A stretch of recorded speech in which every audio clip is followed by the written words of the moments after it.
Hello, dear people! Welcome to our Hunger Night. I hope you are all excited with what the Lord has for us tonight. Ngayon pong gabing ito, we are entering the last of the messages para sa book of James on practical Christianity. And I trust that for the past weeks, you have been blessed. Pagpasok po ng February, bago na po ang ating series. So, be excited about that. But I'm getting ahead of myself. Bago po tayo magpatuloy, mag-pray tayo. Alright? Panginoon, marami po salamat sa inyo. Sa gabing ito, nagkasama-sama po uli kami. Lord, salamat po sa freedom that we have to come before you and worship you and study your word. Panginoon, I pray right now, Holy Spirit, that you will just breathe life upon this hunger night. Panginoon, allow that our spirits will be able to just take in everything that you have for us. Salamat po, and cover everybody with the blood of our Lord Jesus Christ. Every home represented, Lord God, let your kingdom come. In Jesus' name, everybody say, Amen. Amen. And to close this whole series from the book of James, ang atin pong teacher for tonight, si Pastor Charles Finney Pangilinan. And good evening po. Welcome po sa ating Hunger Night. So we're going to continue sa ating study sa Book of James. So samahan niyo po ako sa James chapter 5 verse 13 to 20. Ang sabi rito, is anyone among you in trouble? Let them pray. Is anyone happy? Let them sing songs of praise. Is anyone among you sick? Let them call the elders of the church to pray over them and anoint them with oil in the name of the Lord. And the prayer offered in faith will make the sick person well. The Lord will raise them up. If they have sinned, they will be forgiven. Therefore, confess your sins to each other and pray for each other so that you may be healed. The prayer of a righteous person is powerful and effective. Elijah was a human being, even as we are. He prayed earnestly that it would not rain, and it did not rain on the land for 3.5 years. Again he prayed, and the heavens gave rain, and the earth produced its crops. My brothers and sisters, if one of you should wander from the truth, and someone should bring that person back, remember this: whoever turns a sinner from the error of their way will save them from death and cover over a multitude of sins. So let's pray po bago tayo magsimula. Lord, salamat po sa iyong salita. And salamat po, Lord, because ngayon po, we have this opportunity again to study your word, and we pray, Lord, na hindi po ito yung basta lang maririnig namin, malalagpasan lang namin sa aming mga Facebook feed, pero Lord, I pray na magkaroon po ng life ang word mo sa aming mga puso, sa aming mga isipan. Lord, I pray that there will be an application of your word. Let your word be alive in us, Lord. In Jesus' name, Amen. So, ang topic po natin ngayon is the prayer of faith.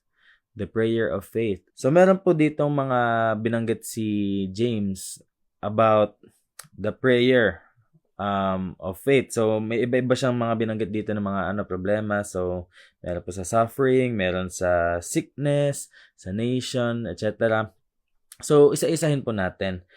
Una po, sabi dito sa verse 13, is anyone among you in trouble? Let them pray. So, number 1 po, the prayer of faith. Number 1, the prayer for the suffering. The prayer for the suffering. Para po sa mga nagdulusang tao. Hindi dito nagdusa na. Ako po, nagdusa na ako. Siyempre, tao ako. Ang tao lang po na hindi nagdulusa ay yung taong wala na dito sa mundong to. At tayong lahat na nanonood at nakikinig ay nandito pa sa mundong to. Meron pa tayong pinagdurusahan. So, if anyone among you is in trouble, let them pray. Sabi sa 1 Peter chapter 3 verse 17, for it is better if it is God's will to suffer for doing good than for doing evil. So, tandaan natin to bilang mga Kristiyano na when we suffer, let it be for doing good rather than for doing evil. Kasi po pag ikaw po ay nagsasuffer for doing evil, that's just a consequence of your actions. So, when we suffer as believers, let it be for doing good. Let it be for something we have done right. Or minsan din, ito po, hindi natin natatakasan to. Sabi ni Jesus, di ba sa John 16:33, I have told you these things so that in me you may have peace. In this world you will have trouble, but take heart, I have overcome the world. Minsan po, hindi naman sa mga persecution, minsan po tayo din because we are still living in this world. We are still living in a fallen world. May katawan tayo ng mga frail. Tayo minsan ay nagkakasakit, nagkakaroon ng mga problema na hindi natin naasahan. So, nagkakaroon tayo ng mga problema and it's something na we should pray about. So, what do we do when we are in trouble? So, we pray. Sabihin nyo ngayon, pray. So, what do we pray for? We ask God for wisdom we need to understand the situation and to understand how we can use it for the glory of God. So sa suffering natin, let's endure, let's stand firm, and once we overcome, we can use that situation to bring glory to God. Sabi sa James 1:5, if any of you lacks wisdom, you should ask God, who gives generously to all without finding fault, and it will be given to you. So let's ask the Lord for wisdom whenever we are facing trouble. So sometimes when we pray, God will remove the trouble. So, minsan po, inaalis ni Lord yung mga problema natin. Pero sometimes, God will give you the strength you need to go through the trouble. Minsan po, bibigyan ka ni Lord ng kalakasan para po ma-overcome mo yan. O para po na sa pagdaan mo dyan sa trouble na yan, ikaw po ay merong kalakasan, merong kang hope, merong kang strength na nanggagaling kay Lord. Sabi sa 2 Corinthians chapter 12, verse 9 to 10, He said to me, My grace is sufficient for you, for my power is made perfect in weakness. Therefore, I will boast all the more gladly about my weaknesses, so that Christ's power may rest on me. That is why, for Christ's sake, I delight in weaknesses, in insults, in hardships, in persecutions, in difficulties. For when I am weak, then I am strong. So, ang maganda dito, whenever we humble ourselves before the Lord, He becomes our strength. Siya po yung nagsistrengthen sa atin, na sa weakness natin, He is our strength. He is the one who gives us strength.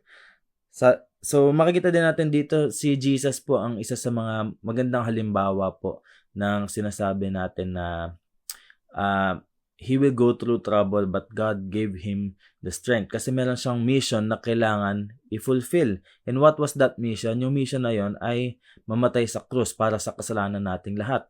So, basahin natin sa Luke 22, verse 42 to 43. Sabi rito ni Jesus, Father, if you are willing, take this cup from me, yet not my will, but yours be done. So, ang gusto ni Jesus, kung tayo man, gusto natin mawala na ng lahat ng problema eh. Pero ang sabi ni Jesus, Lord, but not my will, but yours be done. So, ano nangyari? Luke 22:43, sabi, an angel from heaven appeared to him and strengthened him. So, God gave strength to Jesus in order to fulfill His mission. Malay natin, meron pong pinapagawa sa atin si Lord o meron tayong kailangan pagdaanan so that others will be encouraged by our testimony. So, kailangan natin manghingi din ng strength from the Lord whenever we are going through troubles. Amen? So, balikan natin yung passage natin sa James chapter 5, verse 13. Sabi dito, is anyone happy? Let them sing songs of praise. So, akala ko ba tungkol sa trouble tong verse na to? So, ito po yun eh. Merong mga days of suffering. Meron din days of singing. So, hindi po tayong lahat ay 365 days a year. Lahat yan, trouble lang. Although, nangyayari yan minsan, no? Pero, even when that happens, there will be times of singing as well. Makikita mo pa rin yung goodness ni Lord sa paligid mo. So, there are days of suffering and there are days of singing. Pero ito yon, the mature Christian can sing in the days of suffering. Pag tayo po ay mature na Christian, we are deeply rooted in Jesus, we can also sing in days of suffering. Sino po yung magandang halimbawa dyan? Si Paul and Silas. So, tingnan natin sa Acts chapter 16, verse 22 to 26. Sabi dito, the crowd joined in the attack against Paul and Silas, and the magistrates ordered them to be stripped and beaten with rods. After they had been severely flogged, they were thrown into prison, and the jailer was commanded to guard them carefully. Verse 24, when he received these orders, he put them in the inner cell and fastened their feet in the stocks. About midnight, Paul and Silas were praying and singing hymns to God, and the other prisoners were listening to them. Suddenly, there was such a violent earthquake that the foundations of the prison were shaken. At once, all the prison doors flew open and everyone's chains came loose. So, si Paul and Silas, sila po ay pinagbubugbog, hinubaran, kinulong. But what did they do? They sang. Sila po ay kumanta. At ano nangyari when they sang? Sila po ay napalaya. At sino nagpalaya sa kanila? Hindi po yung mga Romans, hindi po yung mga nag-persecute sa kanila. Nagpalaya sa kanila si Lord. Because they found peace in the middle of the storm. So makikita din natin to kay Jesus.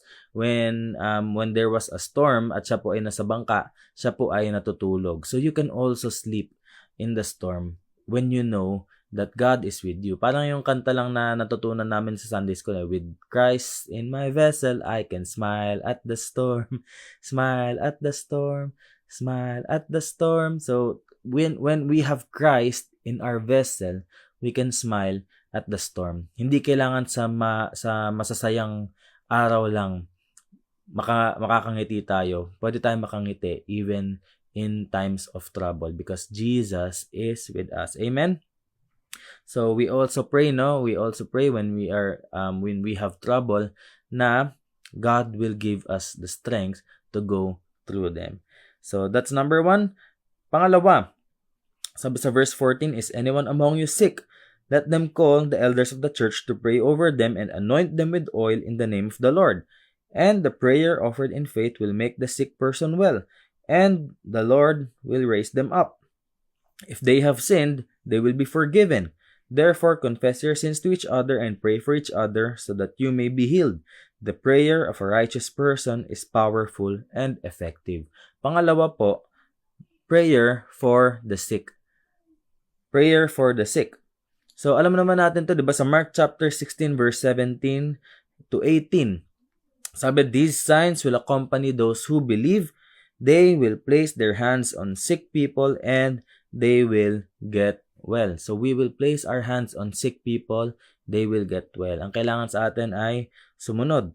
So, ngayon po, dito po sa konteksto nung kay James, sabi dito, the prayer offered in faith will make the sick person well. The Lord will raise them up. If they have sinned, they will be forgiven. Bakit dito biglang from healing napunta sa sa forgiveness of sins? So, ito po 'yon. Una po, a person can be sick because of sin. Pwede tayong magkasakit dahil po sa kasalanan. Sabi sa Psalm 32 verse 3, when I refused to confess my sin, my body wasted away, and I groaned all day long. So, dito po si Psalmist, nung hindi niya kinukumpisa lang kanyang kasalanan kay Lord, sabi niya, my body wasted away and I groaned all day long. There was sickness due to sins na unconfessed o hindi na hingin ng repentance kay Lord. So we can be sick because of sin. So anong gagawin natin? The sin should be confessed. Sabi sa verse 16, therefore confess your sins to each other and pray for each other so that you may be healed. So we must confess these sins. Hindi po dapat yan nakakonceal. Sabi sa Proverbs 28 verse 13, whoever conceals their sins does not prosper, but the one who confesses and renounces them finds mercy. There's mercy for those who confess their sins. At pangatlo po, the person is healed through prayer offered in faith. So, kailangan din po, pag-pray natin, ito mga taong to. So, balikan natin sa verse 15, sabi, the prayer offered in faith will make the sick person well. So, sa verse 16, sabi, the prayer of a righteous person is powerful and effective. There must be a prayer offered in faith. Sabi sa Hebrews 11 verse 1, now, faith is confidence in what we hope for and assurance about what we do not see. That's faith. Faith is being sure na ano yung inaasahan mo ay mangyayari in Jesus' name. Mark 10:52. Ito, makikita natin to. Actually, hindi lang sa Mark 10:52. Sa iba-ibang verses, makikita natin si Jesus. Sinabi niya to. Go, said Jesus, your faith has healed you. When our faith is in Jesus and we know that He can do something about our situation, He can heal us. Amen. Naalala ko po yung isang testimony na testimony ko. May isang ali po na inilapit sa akin para ipag-pray kasi po masakit yung kanyang, if I'm not mistaken, yung kanyang likod, masakit yung kanyang batok. So, we prayed for healing. Wala nangyayari. And then, I got this impression from the Lord na she needs to forgive. So, tinanong ko sa kanya, meron ka po bang mga kailangan, patawarin? Kailangan natin i-confess po kay Lord yan. So, sabi niya, meron po. So, sige po, sabihin mo, Lord Jesus. Sabi niya, Lord Jesus. Sabi ko, pinapatawad ko na po. Ganto. So, nagsimula sa pamilya niya hanggang umabot sa childhood niya, hanggang sa teacher niya, sa mga kaibigan niya nung bata siya. Lahat yun, pinatawad niya, humahagulgol siya, umiiyak siya. Pinatawad niya lahat ng taong yon. And then, after niya patawarin lahat ng tao, biglang gumaling yung kanyang kondisyon, gumaling yung kanyang likod o yung batok niya. Nalimutan ko kung yung may sakit sa kanya. I think it's the back. Biglang gumaling lahat. It's not really about the physical sickness pala, it's about the spiritual sickness. May dala-dala palang physical burden itong kasalanan na unconfessed. So, kailangan po tayong lahat ay matuto na mag-confess ng ating mga kasalanan kay Lord. Maybe meron tayong mga sicknesses na nag-struggle tayo and then hindi natin alam bakit di nawawala. Maybe there's still some unconfessed sin na kailangan natin i-confess before the Lord. So, that's number 2. Prayer for the sick. We must confess our sins before the Lord and we must also confess our sins even sa ating mga brothers and sisters to whom we are accountable to, para po sila po kaya nila tayong ipag-pray for deliverance, kaya nila tayong tulungan para mapalaya dito sa sakit na to at sa kasalanan na to. So that's number 2, prayer for the sick. And number 3, punta tayo sa verse 17. Sabi, Elijah was a human being even as we are. He prayed earnestly that it would not rain, and it did not rain on the land for 3.5 years. Again he prayed, sabi sa verse 18, and the heavens gave rain, and the earth produced its crops. So number 3, prayer for the nation. Prayer for the nation. Alam naman natin yung konteksto nitong kay Elijah. Kung di natin alam yung konteksto ng kay Elijah, so there was drought. For 3.5 years. And sabi dito, Elijah was also a human being, even as we are. Sabihin nyo si Elijah, propeta yan, mighty man of God yan, but he is still a human being, even as you are. And yung Holy Spirit na naka-Elijah, the Holy Spirit that empowered Elijah is the same Holy Spirit that is in us. And ang kinaiba lang natin siguro kay Elijah is Elijah prayed earnestly. Tayo ba, do we pray earnestly? So, we pray for the nation just as Elijah did. Ano ba nation natin? Our nation is the Philippines. Siyempre, alam natin mga nangyari sa bansa natin. So, we pray for our nation. We pray against the corruption. We pray for a good government. We pray for the welfare of the people of the Philippines. So, tayo ang representatives ni Lord sa ating bansa. So, 2 Chronicles chapter 7, verse 13 to 15, sabi rito, when I shut up the heavens, sabi ni Lord, so that there is no rain, or command locusts to devour the land, or send a plague among my people. Verse 14, if my people who are called by my name will humble themselves and pray, and seek my face, and turn from their wicked ways, then I will hear from heaven, and I will forgive their sin, and will heal their land. Now my eyes will be open and my ears attentive to the prayers offered in this place. So what does the Lord need para pagalingin ang ating bansa? He needs His people to pray. He needs the people who are called by His name. His name is Jesus Christ. We are Christians. We are called by His name. We need to humble ourselves and we need to pray and we need to seek God's face and we need to turn from our wicked ways. Tayo mismo, yung mga Christian, We need to pray, we need to turn from our wicked ways. Hindi natin muna sabihin sa mga tao na na kayo tumalikod sa kasalanan nyo kung tayo mismo ay hindi pa tumatalikod sa ating mga kasalanan. So we need to humble ourselves before the Lord first. So we are the people who are called by His name. So sabi dito, when we do that, sabi dito ni Lord, I will hear from heaven, I will forgive their sin, and will heal their land. Now my eyes will be open and my ears attentive to the prayers offered in this place. So we need to have this heart that's just humble before the Lord when we want revival for our nation, when we want revival sa ating government, sa ating mga barangay. There needs to be a revival even among God's people, na tayo po ay matuto magpakumbaba, mag-pray, at mag-repent before the Lord. So kung tayo mismo nagfe-fail na dito, how can we expect the country to succeed sa pag-pursue kay Lord? So the Christians first need to pursue the Lord. Tayo mismo mag-pursue kay Lord. So we need to pray. 1 Timothy chapter 2 verse 1 to 3. Sabi rito, I urge then first of all that petitions, prayers, intercession, and thanksgiving be made for all people. So yun nga, all people.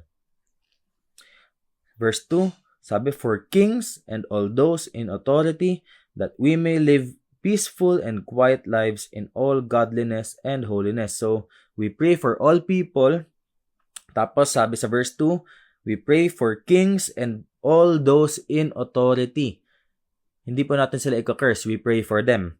Sabi that we may live peaceful and quiet lives in all godliness and holiness. Para tayo magkakaroon ng peaceful and quiet lives sa ating bansa, we pray for the kings, we pray for the rulers, we pray for the authorities of this land. So we will have peaceful, quiet lives. And not just peaceful and quiet lives, but peaceful and quiet lives in all godliness and holiness. So sabi sa verse 3, this is good and pleases God our Savior. So what pleases God our Savior? It is when we pray. So when we pray, when we humble ourselves before Him, it pleases Him. It pleases Him when we pray for the rulers, when we pray for the authorities. And kung ikaw po ay sinisipag na pagkatapos mo pag-pray ang Philippines, let's also pray for other nations. Let's pray for the United States. Let's pray for the Middle East. Let's pray for Iran. Let's pray for Israel. Let's pray for China. So let's continue to pray and pray and pray. Huwag ka po mapapagod mag-pray. Pero po, wag mo rin pagulan ang sarili mo mag-pray. So, just pray. Just pray. Pray the heart of God for our nation and for the nations na ini-impress sa inyo ni Lord. So, that's number 3. And lastly, number 4. Verse 19, sabi rito, my brothers and sisters, if one of you should wander from the truth, and someone should bring that person back. Verse 20, remember this, whoever turns a sinner from the error of their way will save them from death and cover over a multitude of sins. So, number 4 po, prayer for the straying. Prayer for the straying. Ano ba yung mga straying? Ito pa yung mga naliligaw. Pag sinabi mong stray dog, stray cat, ibig sabihin po walang tinutuluyan yan. So, yung mga straying po, yun po yung mga naliligaw. And highlight ko dito, sabi, if one of you should wander from the truth, ibig sabihin, they already know about Jesus Christ. They already know about God, their Savior. So, sino po yung mga ipagpapray natin? The backsliders. Pray for those na kilala mo sa church na hindi mo na nakikita ngayon. Pray for those na alam mo dati nag-aapoy kay Lord, pero ngayon hindi na sila nag-aapoy kay Lord. So, pray for them. And ito po yun bilang mga mature believer, we should step in whenever we try to restore them. Tandaan po natin, whenever there's a person in the church who has already wandered from the truth, yan po ay, syempre, delikado po yan sa ating mga members, lalo po if they are infectious. Ibig sabihin, yung lumayo na nga sila sa katotohanan ng word ni Lord, and yet they also influence others to do as they do. So we should also step in. Sabi sa Ecclesiastes chapter 9 verse 18, wisdom is better than the weapons of war, but one sinner destroys much good. So even one sinner destroys much good. So kung may nakikita ka na sa church pa lang that this person is wandering from the truth, step in and restore that person. Bring that person back to the truth of Jesus Christ, to the truth of the gospel, to the truth of the Bible. So tayo po, ang role natin ngayon bilang mga mature believers, let's also be accountable po sa mga believers po na mas mature pa sa atin. And tayo po, we should restore people na nag-wander from the truth. Sabi ni Jesus sa Luke 22 verse 31 to 32, sabi, Simon, Simon, Satan has asked to sift all of you as wheat. Verse 32, but I have prayed for you, Simon, that your faith may not fail. And when you have turned back, strengthen your brothers. So anong gagawin natin tulad ng ginawa ni Jesus? We pray for these people. Okay, that their faith will not fail. And then, kung sila na po ay nabalik, it's their turn to strengthen their brothers. Sila naman po yung magpapalakas sa mga kapatiran nila. Pero tayo muna, ang role natin is to pray for them, restore them.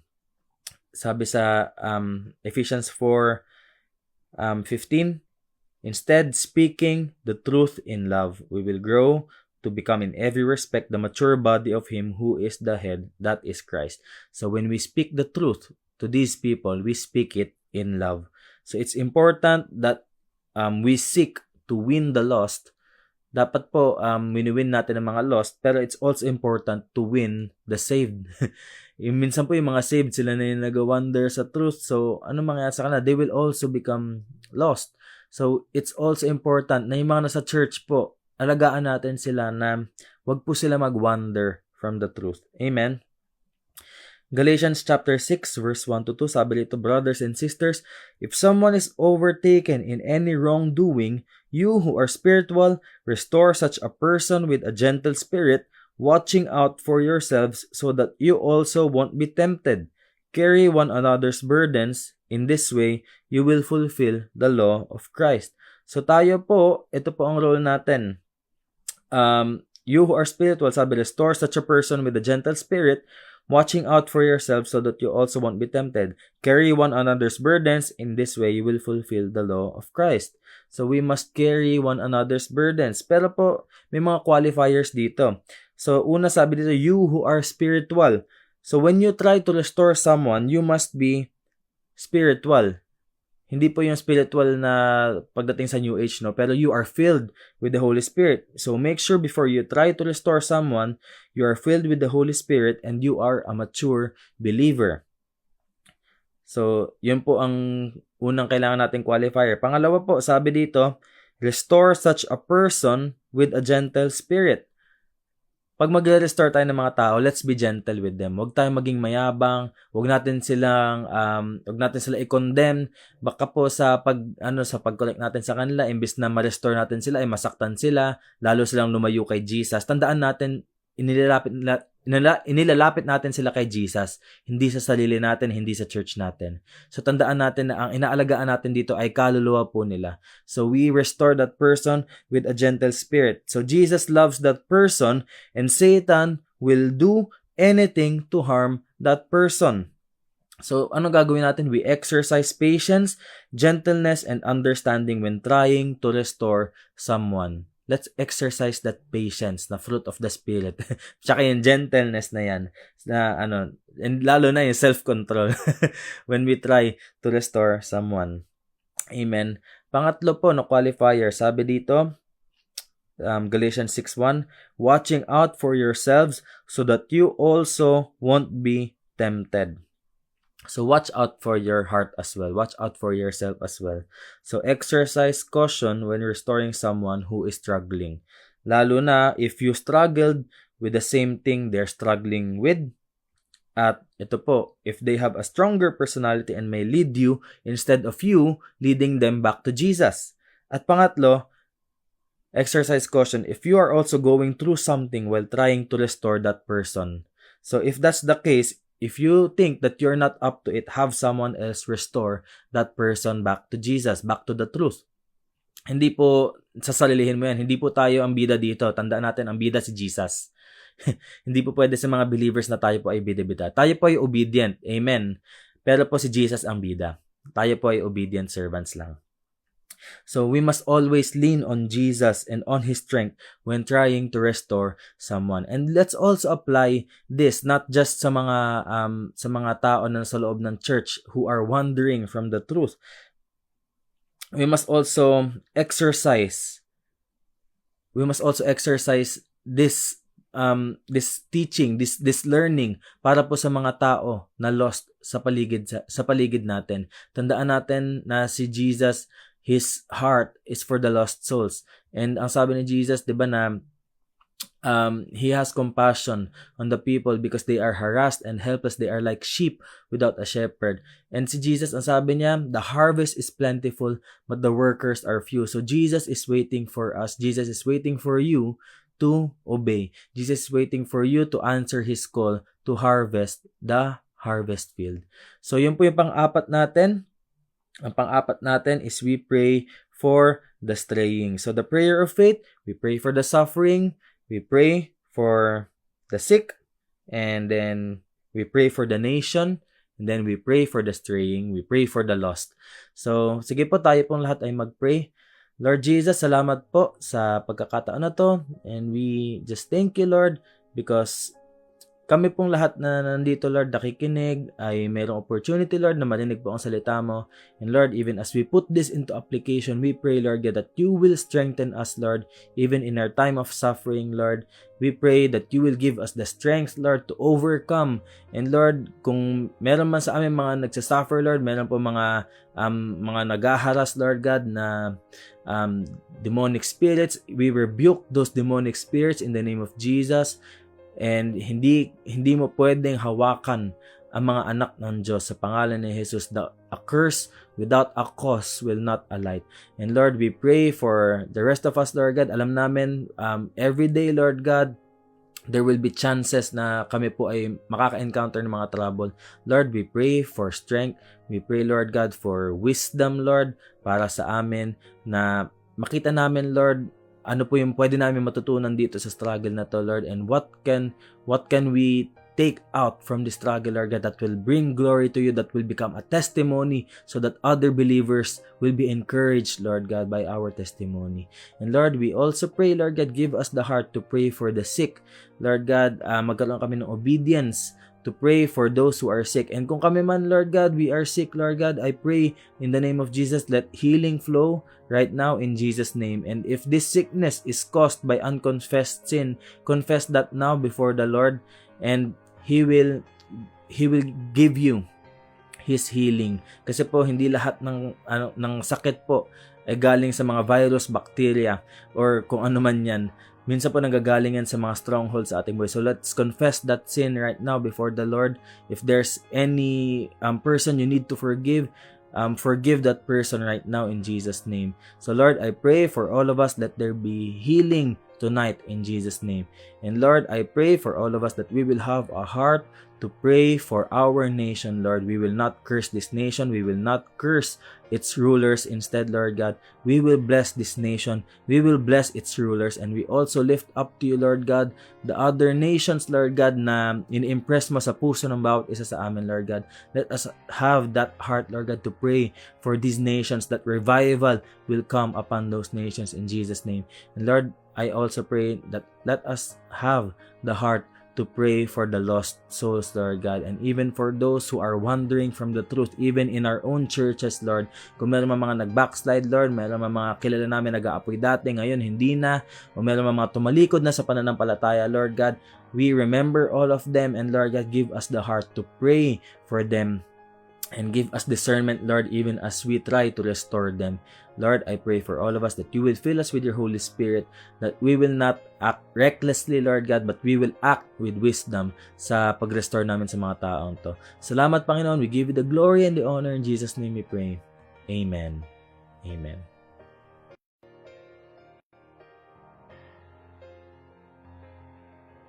Hello po!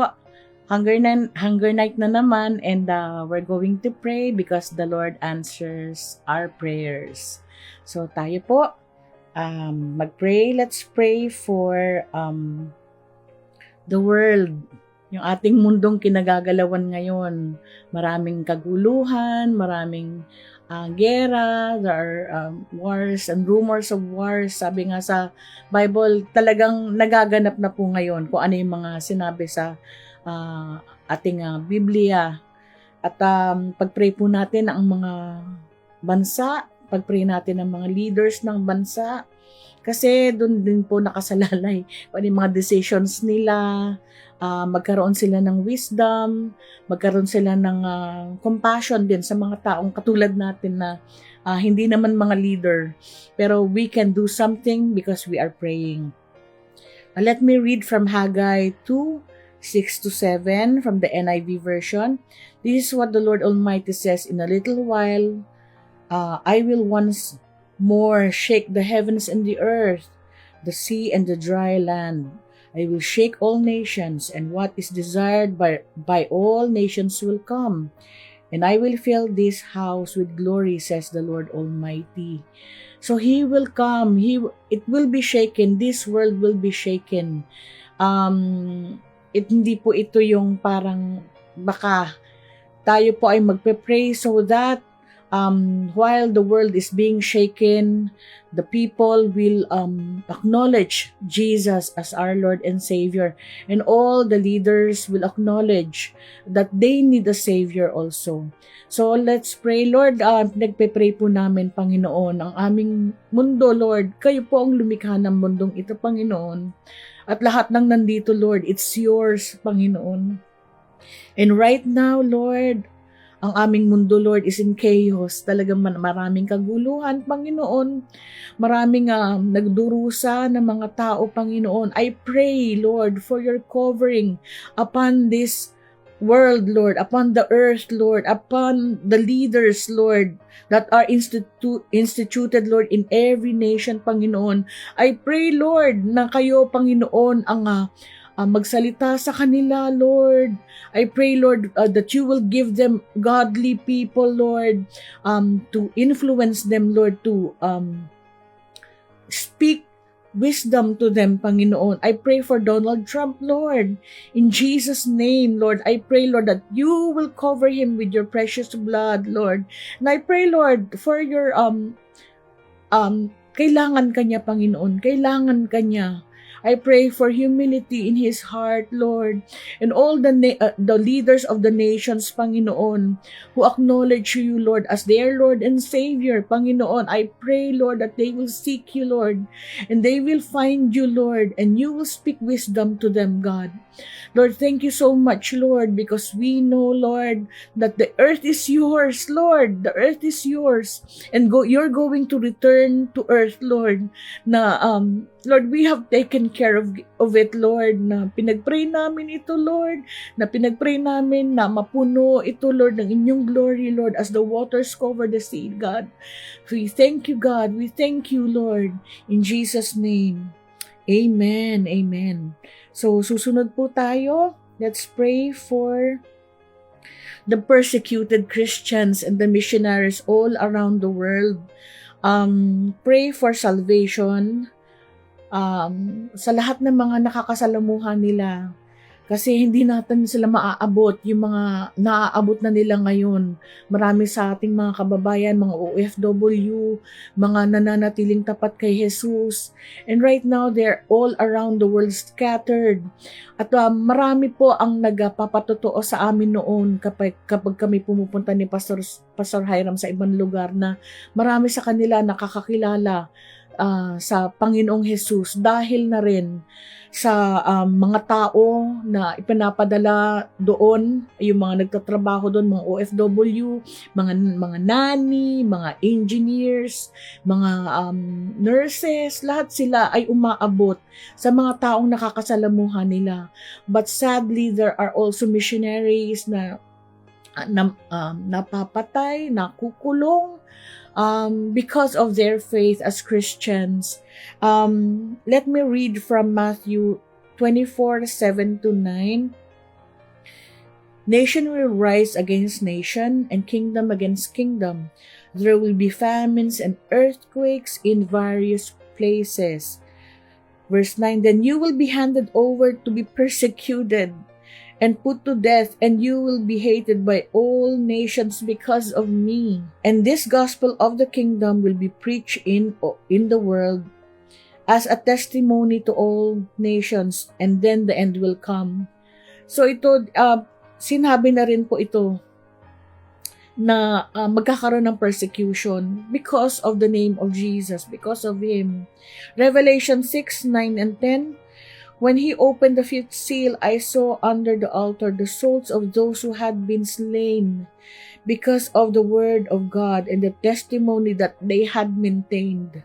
They called out in a loud voice, how long, sovereign Lord, holy and true, until you judge the inhabitants of the earth and avenge our blood. Of course, we do not want na ma-avenge yung magkaroon ng vengeance, because vengeance is from the Lord.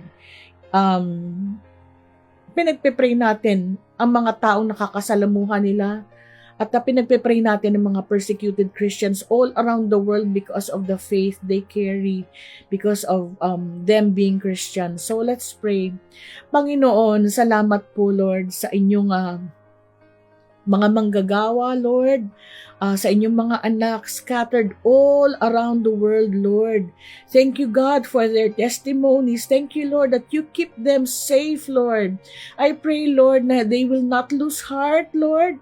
I pray, Lord, that they will be provided for.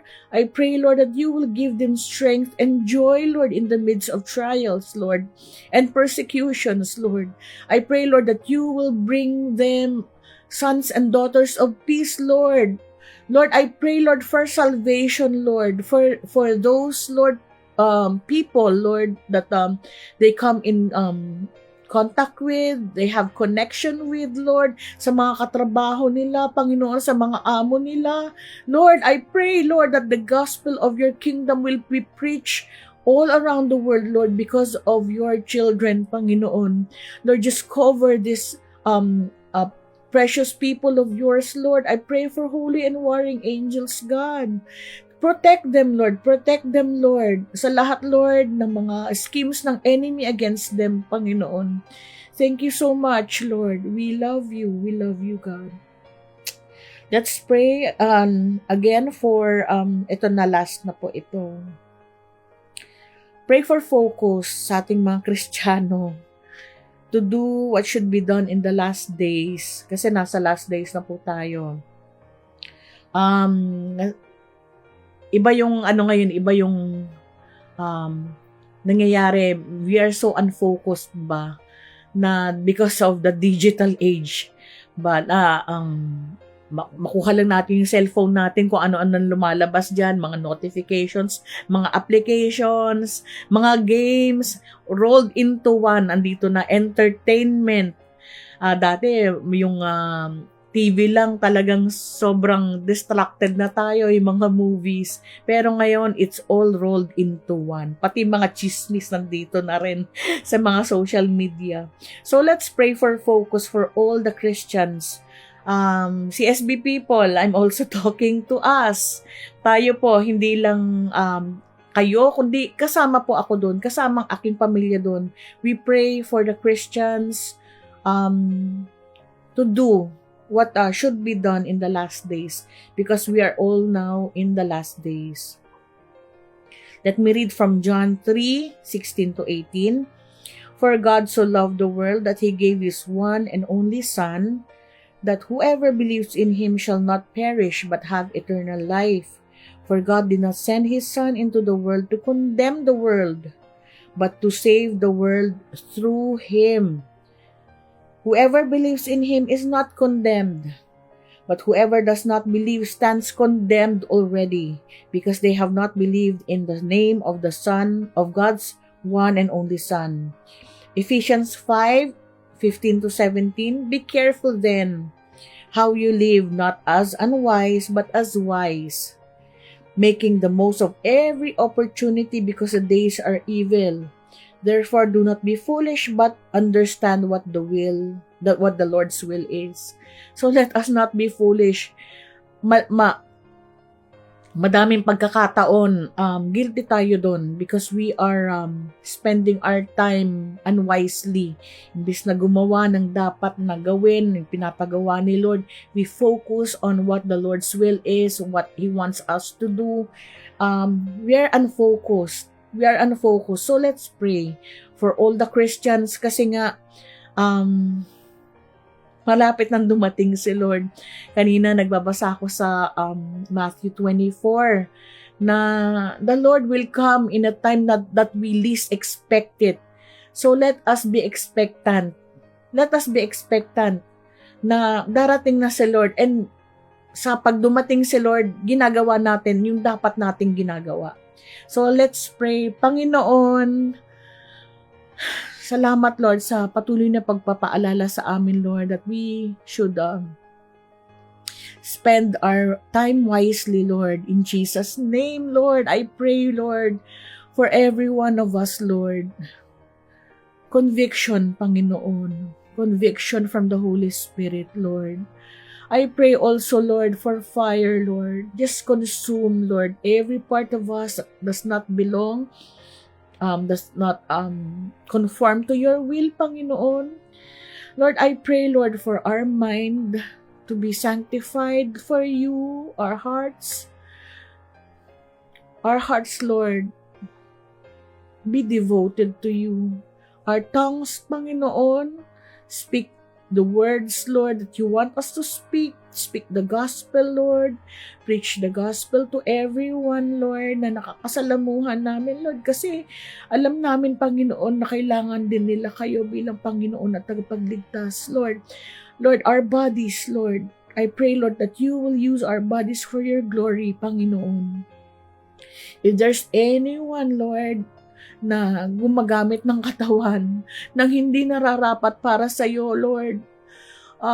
I pray, God, for your conviction, Panginoon. Convict us, Panginoon. And I pray, Lord, that we will change, Lord, from here on, Lord, hanggang sa inyong pagbabalik. Let us be a bride, Lord, without spot, without blemish, Panginoon, when you return, Panginoon. Lord, I also pray, Lord, for salvation, Lord, for every Christian that's listening right now, Lord, para sa kanilang pamilya, unang-una sa pamilya, Lord, sa kanilang mga kaibigan, sa kanilang mga kamanggagawa, yung mga work places nila, Lord, ay magkaroon din ng salvation because of the Christian, of someone who's listening right now, Lord. I pray, Lord, now we will make use of the time wisely, Lord, because the time is near, Lord. Salamat po, Panginoon, napakabuti mo sa amin, Lord. And I pray, Lord, would you be joyful, Lord. Be pleased, Lord, with our lives. Maraming salamat po, Panginoon, sa pangalan ni Jesus. Amen. Bye po! Well, alright, that's it for us tonight. Natapos na po tayo sa atin pong prayer time, and I will see you again next Wednesday. Pero bago yon, of course, Sunday muna. I will see you all sa CSB QC. If you're attending QC, don't po tayo sa Prime Hotel as always. And next week, surprise kung ano yung bago nating series. Alright? See you then. God bless you all. Bye!